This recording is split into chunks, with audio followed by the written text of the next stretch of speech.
and I've heard this firsthand from many people, so it might sound funny.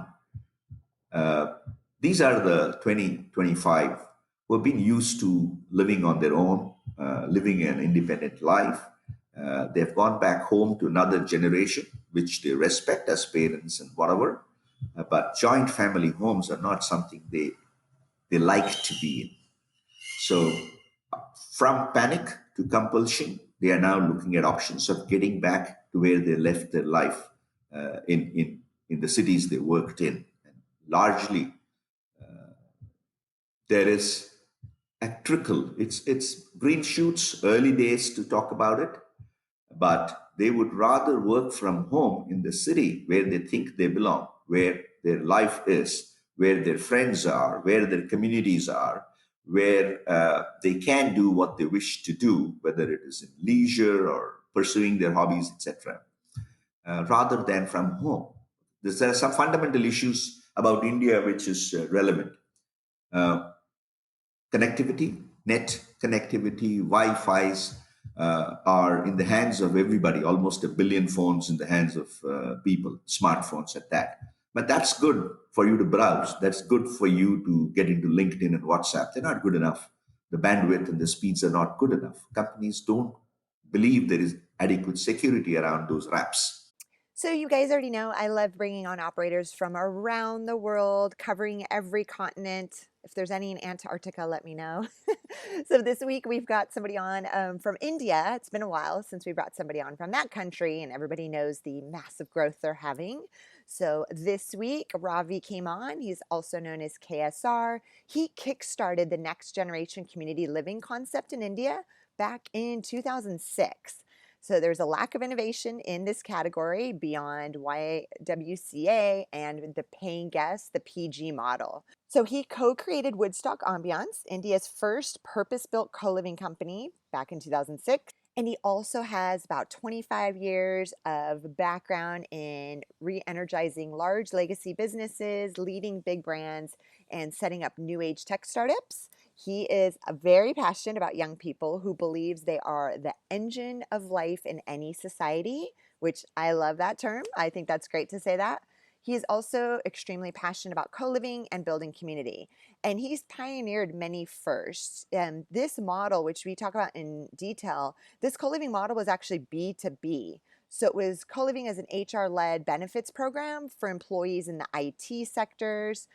He also has experience with sale and lease-back financial models for the asset-based operators, large scale, so 1,000+ beds, which are purpose-built campuses, and also incubation and immersion programs for the residents. Now he's coming back into co-living after exiting that one with an improved model, which is LSQR, which he started working on last year, 2019, and they're almost done completing their first location, which will be opening in just a couple of months.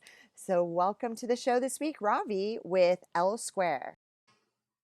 So here we are with Ravi. He is out in Bangalore, India, which is, we haven't had anybody on in a little while from India. So welcome to the show this week, Ravi. Thank you. Thank you, Christine. It's a pleasure to be here on your platform. I'm looking forward to some comfortable chat as we go along. Definitely. And so me and Ravi connected talking about software, talking about the Kindred platform like 3 weeks ago. And we just had such a great conversation about co-living in general. So I was like, we have to bring you on the show to talk about your background. I know we're going to go all the way back to 2006 when you got into community living. Obviously, co-living wasn't really a thing quite yet there in India. So yeah, let's go back to 2006 and kind of catch us up. Okay, here goes the dinosaur then. Uh, so 2006 was when we set up a co-living business, which we understand was the first time ever that somebody had thought about it in India. And the genesis of that, if I have to put it quickly, I'll weave a story, but the reality was we weren't looking to do a co-living. We were part of a IT group in one of those forums called NASCOM, which is the Information Technology Forum for all the IT boys back then. And we were trying to sort out a singular problem, which was about attrition. We were hitting 40% attrition. 40% attrition is huge number when you talk about, 500,000 people working in that industry, and 40% is a lot of numbers, and it's a lot of money, a lot of costs. And I was running an IT company back then, a payment technology company, and being part of NASCOM, I was part of a committee which went in to diagnose what is causing this attrition. And we zoned on to three big problems. These are kids who come out of engineering and business school, great companies to work for, great campuses, great 12 hours of living. And all of us know about those campuses out here. Free food, great sporting activities, great leisure stuff, Bonhami, new technologies. They are up there in the clouds 12 hours. But where do they live? No organized living. 70% of this ID force is single. They don't belong to the city largely. They come from other parts of the state or from other parts of the country. No roots. They don't have anybody to stay with, and which is relevant for India because a lot of people stay with relatives and family and friends and stuff like that. But this was a generation, we are talking about the millennials, and they don't like to do that. They want their independence. No place to stay, no organized place to stay. And that was causing, amongst other things, a lot of psychosomatic issues, absenteeisms, jumping jobs because the place is too far off, long commutes. I mean, in Bangalore, typically is about 90 minutes of commute one way between the places where you could stay. 90 minutes one way. And the companies were funding their transportation. So there's a lot of money was going on a per head basis.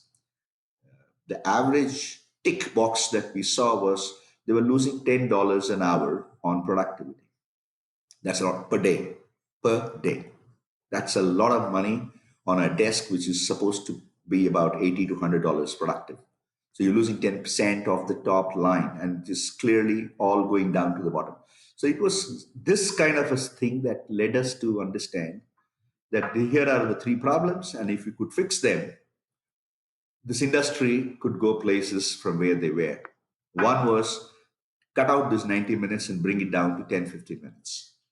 Second, you don't give somebody 12 hours of heaven and 12 hours of hell every day. It doesn't work out. So, can we make a living space equivalent to the working campuses? So that's how that campus thing for living came up. So, we looked at as singles living. So that's how it started. The second element that prodded us to look at this as an option was in India, singles, bachelors and bachelorettes, as we would call, are not wanted. They are good. They are a pride of place in everybody's families to say my son or my daughter is this and that and works for Google or works for Infosys or Wipro or whatever. But when it comes to renting a place, singles are not wanted. Homeowners typically want to let out to families. Lifestyles of the single is very different from those who are supposed to do a job and come back home and watch TV. These are people with different tastes, habits, lifestyles, timings, etc. So we thought if we can't integrate them into society, which is a more long term effort, let's at least give them a society of like minded people. So these were the two fundamental reasons. The industry supported us, and we got on to decide that we will do it. We went to developers, some of the big ones. Nobody wanted to touch this. They didn't understand how you could build a place and campus and community and co-living and lifestyle and aspiration and individuals for the 20 to 30 somethings. And they said, we give it a pass. We are comfortable building apartments. We are comfortable building villas and such like. So, so four VCs came together, four GPs of VCs. Okay, so I know we heard some big bangs right there. So I wanted to know what's going on. Are you guys having another festival? You guys have a lot of festivals in India. Yeah, there are two per day. So were there fireworks? Yes, there is. I mean, fireworks is the way to celebrate for almost anything out this part of the world. So you guys have fireworks every day? Well, that is. I mean, on the plus side, it's the joy of celebration, so you can enjoy. On the other side, homes are not really insulated or soundproofed, so it can be a bit of a pain at times. Yeah, because celebrations can go over the top. Yeah, Okay, so just for the listeners, I know they were probably wondering what those big bangs were, and definitely, today's August 5th. I know we pre-record these, but yeah, just our hearts go out to Lebanon yesterday. I mean, that was hard to watch. absolutely, absolutely. It's quite shocking. But my heart goes out to everybody out there. Beirut is a beautiful city, and it's an amalgam of East and West, and all the good things. And they have gone through a lot of suffering over the decades, and this is coming on top. Has been quite a challenging time I can see for them. Heart goes out to each one of them, to everybody in Lebanon, to every Beirutite, and I hope and wish that they do well. There is the Lebanese Red Cross, which has been seeking help from around the world. So, if there are listeners and if they wish to contribute, I think the Lebanese Red Cross is something they can look upon and contribute. It's, Definitely. No, that's very, very kind to mention that. So yeah, our well wishes to them. I know I feel like the world's getting more and more, closer, right? Just on a global level, which is great to see. And then backing up a little bit to what you were saying, about singles having a hard time, finding places to live there in India. And I know, again, it's shifting in a positive direction. It looks like I think they're becoming more open minded over there to that. But I loved what you said in your bio about young people are the engine of life in any society. I love that. I haven't heard that before. So I would love for you to elaborate. yeah, I think I spoke out of my love for that. I believe in it. I believe that the next generation is not just smarter, but they actually drive societies forward. And I want to belong in that space, at least in my mind, uh, and, and, and, and make sure that what we do, whether it's in business or in life, that we can contribute to what they are attempting to do, build a better world. Uh, the young ones don't have the biases, they don't carry packages. Uh, they're full of aspiration. And that's the engine that society and life is all about. And that's what I mean. It's exhilarating to talk to the 20s and the 30s something. I know age is a number, but when you look at the freshness with which they see stuff and the great ideas that have come, the last 20 years actually, for India specifically, it's the young 64 percentile of India which has carried the not so young 36%. So it's a great stuff. It's good to be appreciative of that, be cognizant of their contribution, and not sit on heritage and heritage alone. So I believe there is a space for these young people, and we need to create more space for them to thrive. And I love that. And I love what I'm doing in co-living because of that. No, and we'll definitely, again, I know you have this history with community living, and then I know we're going to fast forward in a second to your new project that you guys are working on. But definitely want to close a chapter on all of that. And also want to get clarity for everybody listening. And maybe them, I know I just introduced you to Ajay over there in Bangalore, and you guys had a great conversation. He came on the show back in December, January, to give us a very macro level on co-living in India and how it's growing. And he did this on the show already. So if people already heard it, I apologize, but I would love to hear you also explain the differences, kind of what was with the homestays, the PG, so paying guests, kind of breaking that down. Okay, let me attempt to say this. So 2006 was a watershed in terms of what we attempted to do. We built a purpose-built campus, 1,200 beds to be precise. It was B2B, and it was completely different from what people were used to in terms of the kind of accommodation they were getting. And that is the PG story. PG is short for paying guest. And these were great enterprises because at least they afforded people who came from other cities and were working here, or let us say who were even studying, a place to stay. But it started in a homegrown manner, and then you found, like all big cities, real estate mushrooming all over the place. Basically boxes, basically boxes. They were 8 by 10s, uh, 8 by 10, 80 square feet, in which you would have two, and that's a luxury dwelling. Maybe an ensuite bathroom, or you will share it uh, down the corridors, kind of thing. It is a little better than a dorm in terms of the number of people you are putting in.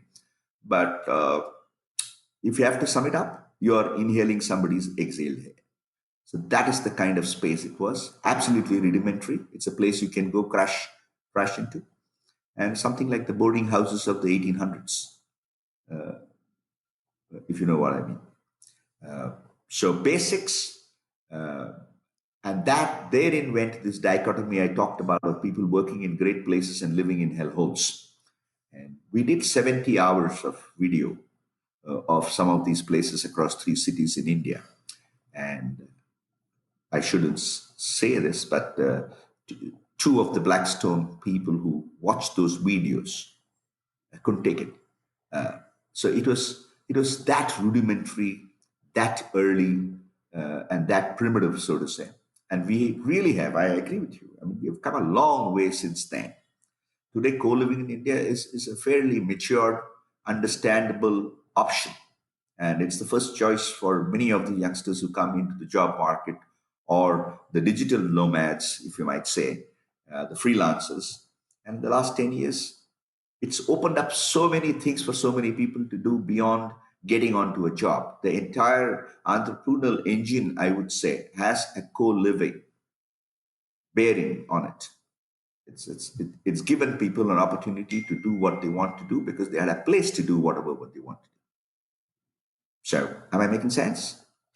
No, definitely making sense. Yeah. And so, let's talk about COVID real quick. Did you guys, I know a lot of people fled Bangalore back to their hometowns and cities. Do you see them again? It's beginning of August. Do you guys see them coming back in? Are they now working remote? So it's a bit of both. It's a bit of both. At the beginning, when I'm saying, let's say March, April, there was this uncertainty about what to do, and then people started getting back. But they had huge restrictions on movement, whether it is out of the city or even out of the state, and so on and so forth. And of course, the planes were all grounded. There was no flights. There were no trains. So I think a lot of the initial reaction was panic to get back home because you didn't know what was coming on.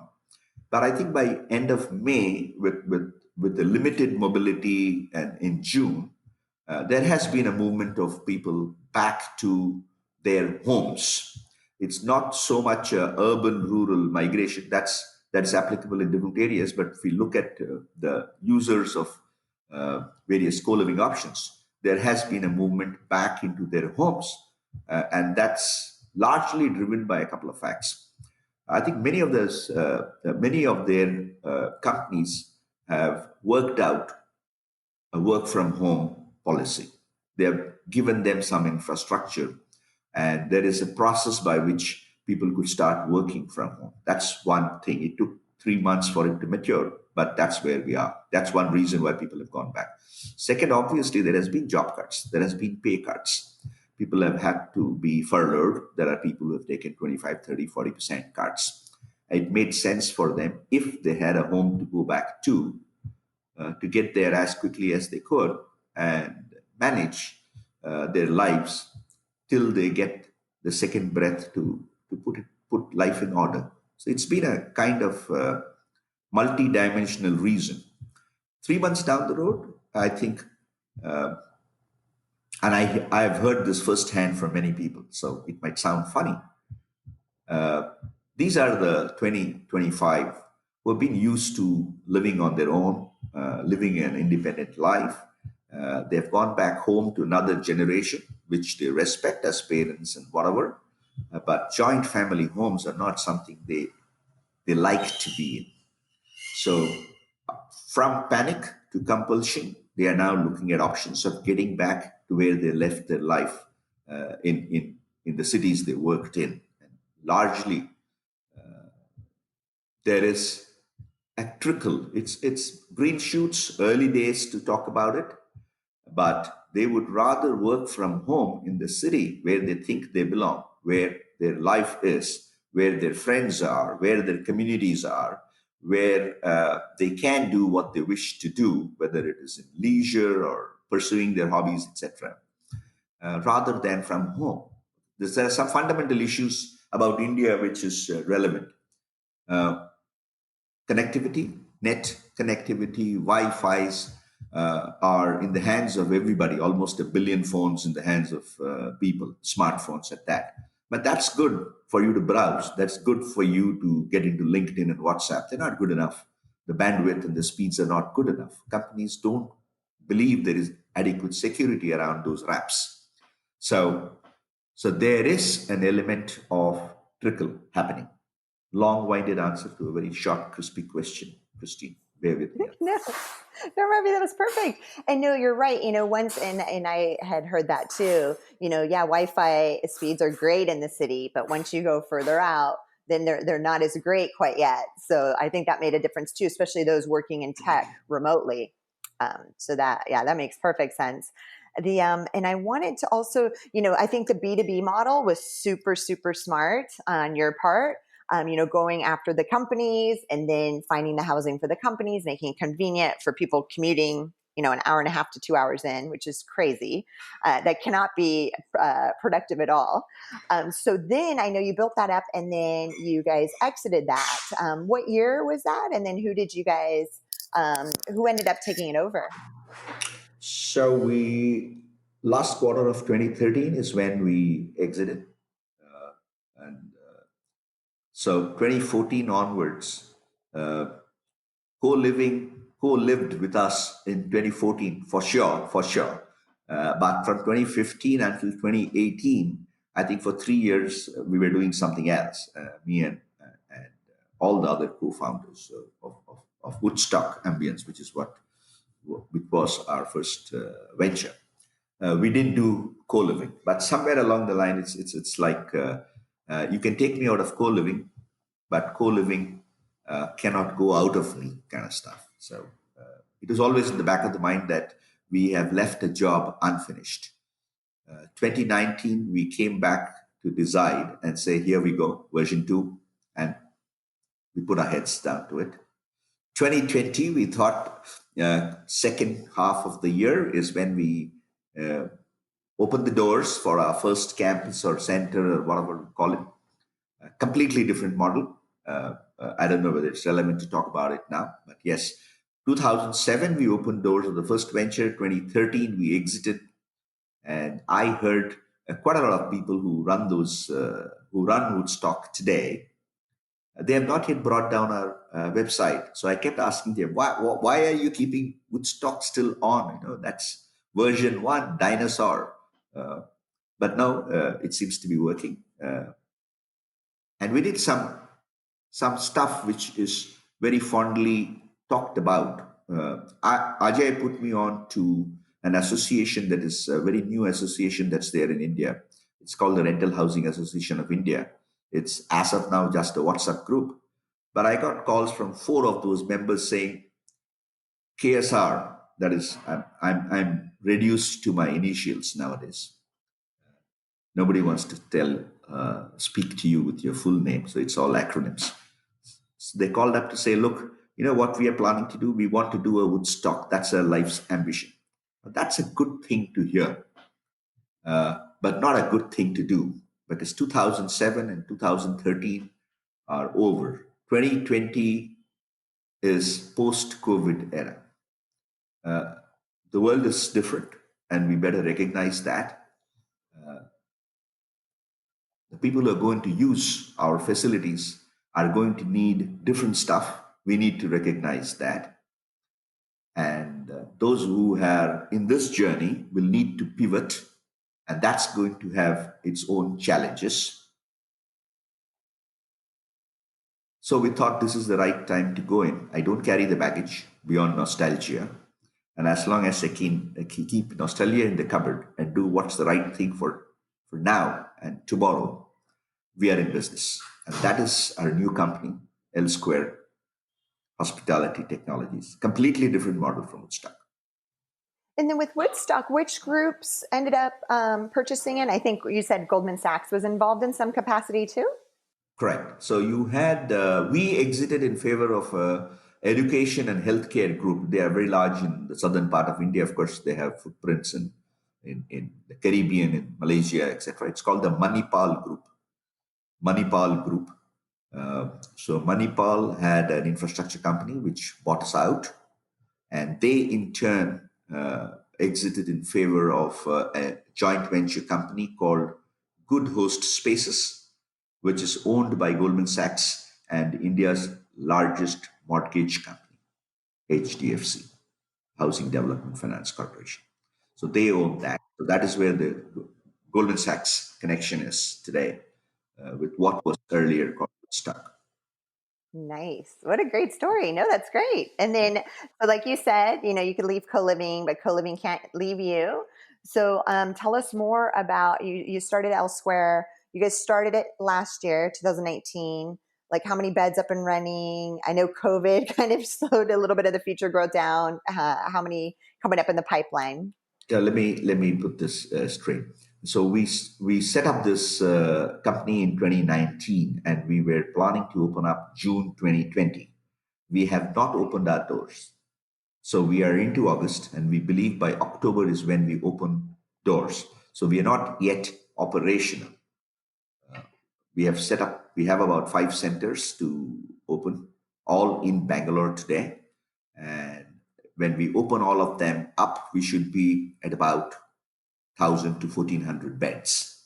But right now, we've not opened. We don't have uh, an operations going. So L Square is still out there. It's been invested in.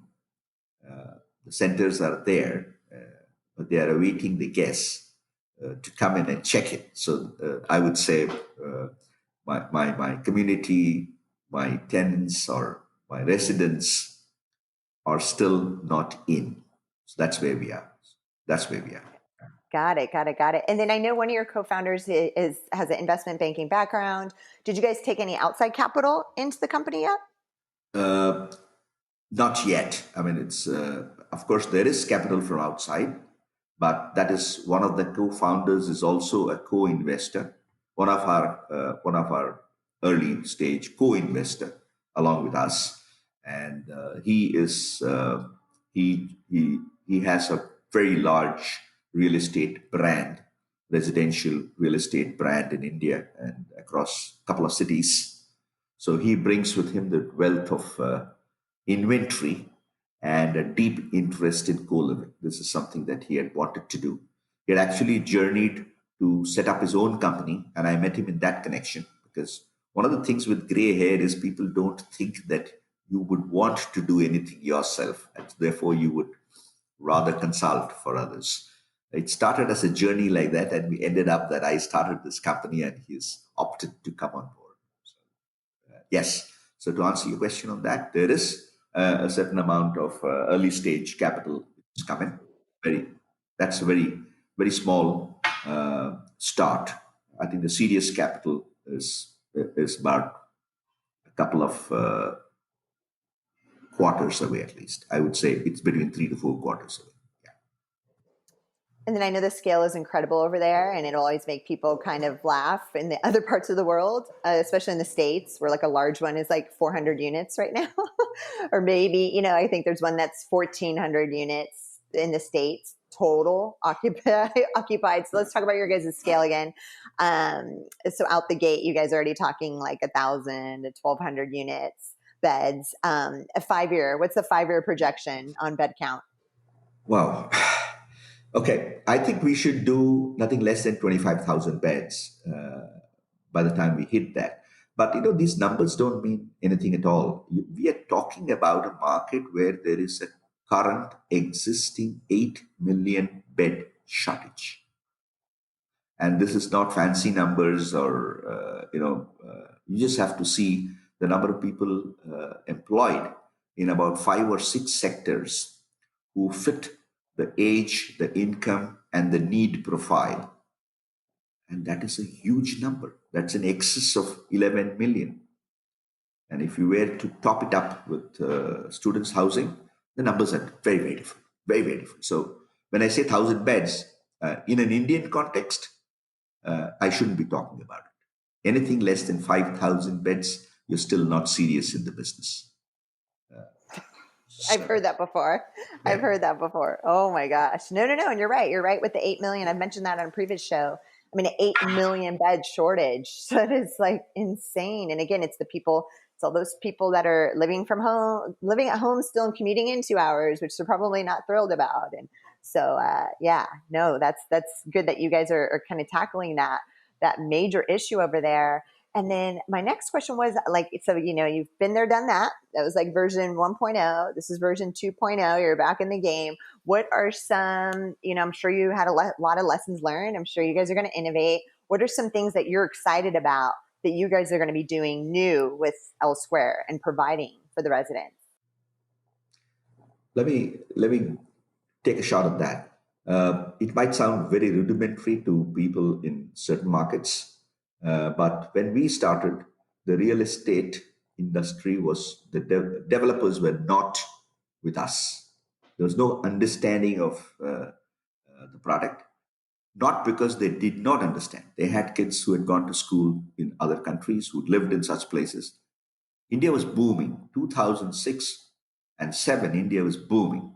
There was housing shortage. You can build anything and it gets sold on paper. You just have to announce the plan and it sells on pre-plan basis, fully booked, fully paid for. And then people will wait 18 to 24 or 36 months to get their homes. This we are talking about non-government private sector real estate developers. So they were not interested in anything other than what they needed to do. All they needed to do was to ensure a supply chain and build more of the same. So that's the market we are talking about out there. Today, it's not so. So what we did was asset based. We invested in creating the real estate asset wherever we went. Of course, we did manage to get one or two on lease. Today, the market is flipped. There is a much cleaner understanding of the opportunities for different asset classes. So the real estate developers are building spaces for the needs of not just families and apartments and condos and stuff. They're getting into addressing this large audience who make up the co-living, so to say, scenario. So that's the first difference. So we are no longer asset based; we are asset light. This last 12 years has also meant in other adjacent businesses, the real estate owners are different from the operators of those businesses, whether it is hotels or hospitals or restaurants or malls or retail. The ownership is not necessarily with those who operate. That model has moved on. So it's a very mature scenario for us. So we are asset light. That's the first difference. It frees up a lot of capital to do a lot of other things to scale up quickly or put it out in the marketing, out in the market for customer acquisition and so many stuff. Second big thing for us as we see it is we were purely B2B. We had exactly 11 customers during our 7 years of operation. And we did multiple centers, multiple cities for these 11 customers.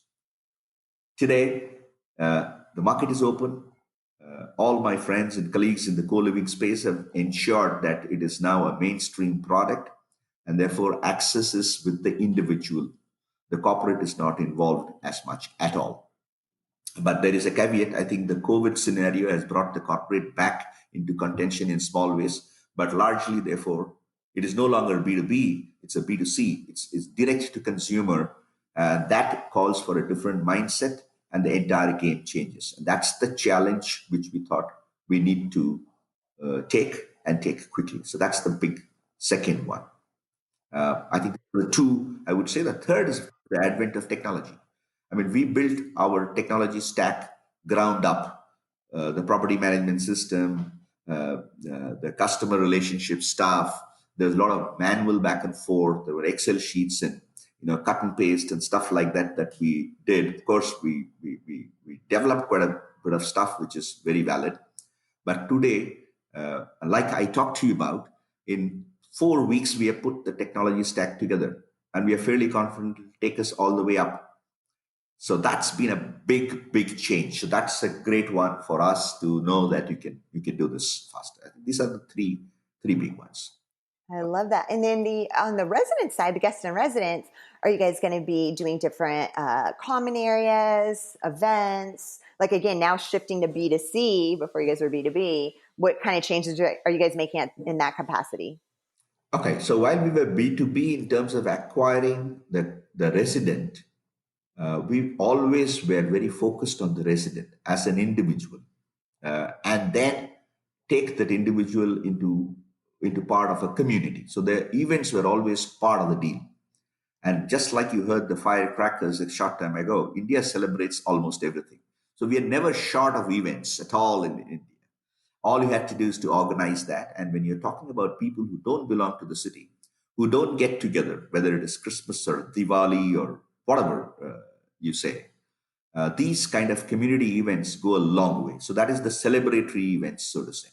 The second one was and will be a cornerstone for us is we encourage the individual to be whatever he or she is, which means we give you all support and infrastructure to be the musician in you. Might be working for Goldman Sachs, but you can also be a musician. You are an artist, you are a painter, you could do theater. So we form these clubs and communities which enables them to get together and do their own thing. I mean, we have had some fantastic music coming out of 2 a.m. jam sessions around the swimming pool in Bangalore in 2009 and 10. Two of them have gone to become very famous musicians in India, and I'm not supposed to name them, but one actually is a brilliant violinist who plays both Western classical and Indian music. So this came out of our belief that you give platforms for people, and it eventually is a great thing to see these communities forming themselves into great social beings. So it's a skilling for life, as I would see. These events have to be seen as part of a larger picture where you give the 20 something a chance to be what they wish to be. And that's good for society. And I think it's not a noble thing to do, it's the right thing to do. And of course, there are some sense attached to that too. I love that. I know, and most people already know, but I had my trip to Bangalore already planned in February, bought the ticket, was going to come out and visit because I've never been yet and excited to go, and COVID. So I was supposed to leave the Sure. very end of February and come back on March 10th. And I would have cut it like by 2 days, I think, coming back to the States. I think it would have been a little nerve wracking there. But so you had to cancel at the last minute. It's the number one trip on my list to rebook. Hopefully it might be not 2020, I'm guessing now, unfortunately. But yeah, excited to finally come out there and meet everybody in person. And yeah, I think you nailed it when you said you're giving that platform for this stuff, that community to really thrive and grow, right? It is. It really is. And all you need to do is to do little stuff. All you need to do is very little for them to pick it up and take it to the next level. I know of what we did back then. There were groups which went out to all the malls. Malls were the big thing at that time, 12, 13 years back. They were just coming up and all over the place. And they used to go and play music in the malls to collect money and donate it to charities. And this, I mean, we benefited by it. Woodstock's brand equity went up so many notches, and we did nothing. We did nothing. Actually, it was the residents out there who made it. So I think one thing leads to the other, and today events will be part of the whole thing. The type of events will change. If we were focused on the leisure and the lifestyle stuff today, co-working is going to be one of a platform that we will have to offer as a service. It's a given today, as we see. I don't know how much of it is work from home, but today you are talking about people who work 24 by 7, different timings, and so many more vacations. And they would like to, they don't have an office to go to. There is no big blue out here. So for them, and they enjoy doing it the way they do. My son actually is doing a 40 episode podcast. He belongs to Bombay, and he just come uh, because of COVID. He'll get back there as fast as the gates open, so to say. But he's doing that and he runs a sports tech company, and he's typical of the people uh, we will have with us, or we think would be staying in L-Square's centers across this country. So I think so. So there is going to be complete innovation. It's a different world. And this innovation, which was there between 2014 and 2020, is now taking a next leap forward. And we believe L Square will drive that change. Nice. No, and I know you're an innovator. You've had multiple ventures, so it's exciting to have an entrepreneur on here that likes to innovate. So I appreciate that. I've got two more questions for you, Ravi. The first one is, what are name a few co-living concepts? They could be anywhere in the world that you like what you see, you like what they're doing. We will start with the obvious. It's not really co-living; it's students living. I love the Nido concept.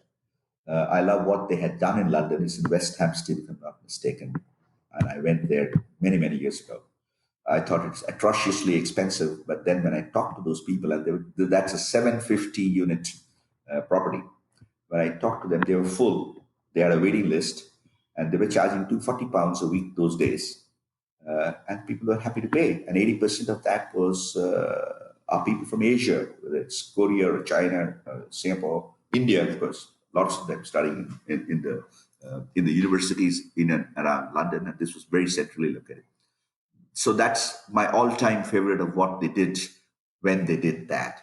Of course, Taliban is again a student housing stuff. Great, because my son studied, lived there in Cardiff, so that is great. But the one co-living I like, and that is Asia, that is in Singapore. It's called the Cove, Cove.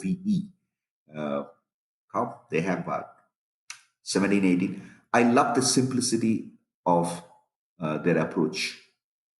They provide everything and more that you could talk about. I mean, one of the first thing that anybody wants is to know what's your Wi-Fi speed and bandwidth, uh, and then see, it's passe now to talk about convenience and location. They are a given. Without that, you don't exist in any business. Convenience and location. But what I like is their style. We are addressing a group of people like you, maybe. Uh, there has to be style. It can't be functionality alone. So there has to be the style. So and these guys deliver it seamlessly. There is a class in the physical attributes, whether it is furniture or the lounge or the work areas. Uh, they have the best of stuff out there. They're not minging on providing you, a second-rate television. They are smart TVs. It's the best of everything. So what are you doing? And these guys, I love them because they cater to the aspiration of the people. And you're accelerated every day. And I think they have I'm forgetting what their byline is. I mean, love to live here or something like that. But yeah, you will fall in love with the place which gives you, the individual, what you want to do, be, and experience. So I love the Kav. I think Kav is something I'm really, what I would say, I'm a fan of Kav. Yeah. No, and I'm glad you mentioned Nido. Nido hasn't been mentioned yet. And again, I think people watching and listening shouldn't be afraid to tap into the student accommodations, kind of check out what they're doing, get ideas from that, because some of them are doing a great job. I've actually toured one of their properties too. It was amazing. So no, that was a great one. That one hadn't been mentioned before. Or Cove also, which we should get them on the show. I've been meaning, they're on my list if anybody wants to connect me with them. to bring them on the show. So those were two amazing ones, Ravi. Thanks for that. And then last question that I ask every single person on the show is, where do you see, if we fast forward 10 years, the year 2030, where do you see co-living as an industry globally? Okay. Attempting that. India is a no-brainer. India is a no-brainer. I think it'll lead the charge on co-living because this demography will continue to be very, very young.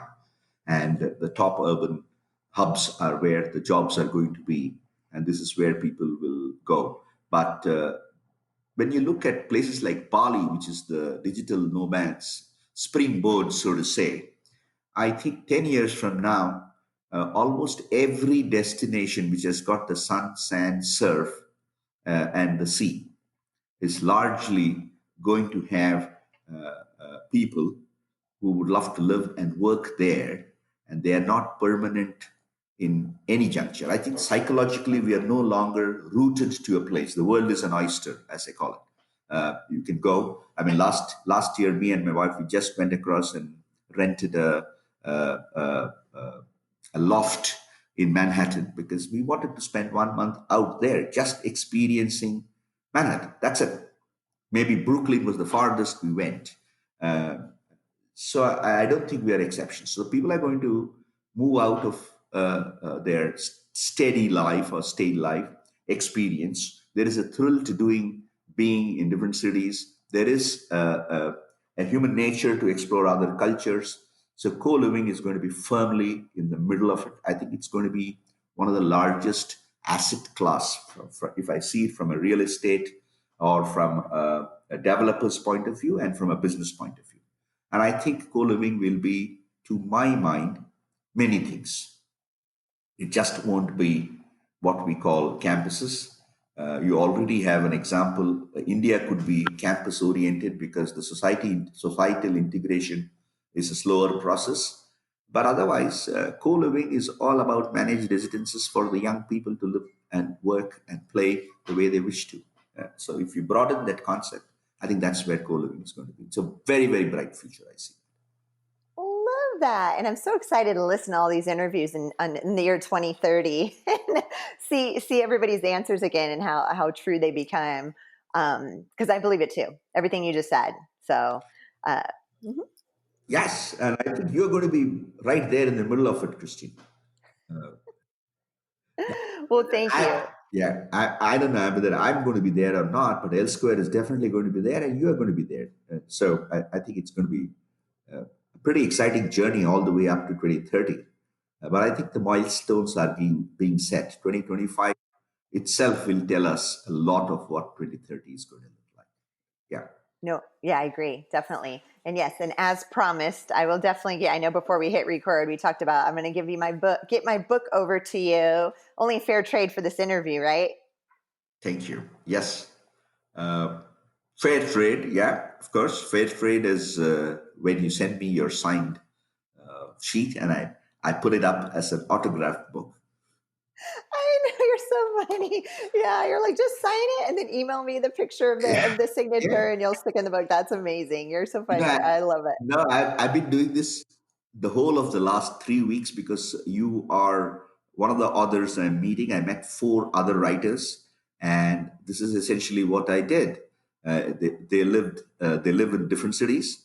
I got hold of their books, and we met digitally, of course, and all of them did the simple tear a sheet out and sign on it, and then emailed it to me, and I took a printout and stuck it on the book, and there it is. So I'm doing something. These are the kinky stuff that keeps you going. It's very different. It's nice and brilliant. No, well, it is brilliant. I was just about to say that. Yeah, because Co-Living Code is on Amazon in India too. So yeah, and I'll send you over my autograph. You could stick it in the book. Deal. That is a deal. Well, Ravi, thank you so much for coming on this week's episode. Really appreciated it. Again, love giving these global perspectives of how co-living is growing around the world. I think everybody else appreciates that too. So thanks again for coming on. Thank you so much, Christine. It's been an absolute pleasure speaking to you. You made my life easy. I was actually feeling Am I doing the right thing? It's too early for L Square or to talk about L Square. We're not at open, but it's brilliant. Thank you so much. Pleasure is all mine, and best wishes to Kindred. Yes, thank you. If you want to learn more about co-living, you could check out my book on Amazon, The Co-Living Code. And of course, if you're looking for the perfect software to power your co-living concept, check out kindred.io, KNDRD.io. And another quick thank you for our partner, Anyplace. They make it easy to book a flexible, fully furnished accommodation anywhere around the world, whether it's an apartment, co-living space, or hotel. You can check them out at anyplace.com. And also ISL Furnishings. Trust your unit interiors to ISL Furnishings. They bring light to your vision.